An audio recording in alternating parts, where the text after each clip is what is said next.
Dumating ka rin ba sa point na minsan iniisip mo na talaga na napaka-unfair talaga ng buhay? Yung tipong minsan na iniisip mo na bakit sila merong ganito pero tayo wala? Bakit sila may opportunity na dumating na ganito pero ikaw wala, di ba? Bakit may mga bagay na meron sila pero bakit wala sa'yo? So alam mo, sa totoo lang, hindi naman talaga unfair ang buhay. Talagang meron lang talaga tayong iba't ibang mga kakayanan. Kung baga, for example, etong mga bagay na to, nahihirapan sila, pero ikaw hindi. So, binigay sa'yo yon.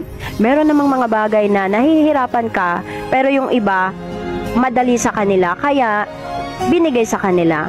Parang problema lang yan. Kung kaya mong solusyonan yung problema, kaya binigay sa'yo. Diba? Kaya wag nating isipin na napaka-unfair ng buhay dahil lahat tayo pantay-pantay. Depende na lang yun kung paano natin dalhin or bigyan ng solusyon yung isang problema. Kaya kung iniisip mo man na unfair ang buhay, wag. Dahil lahat tayo pantay-pantay ang binigay sa atin. The sky is finally open. The rain and wind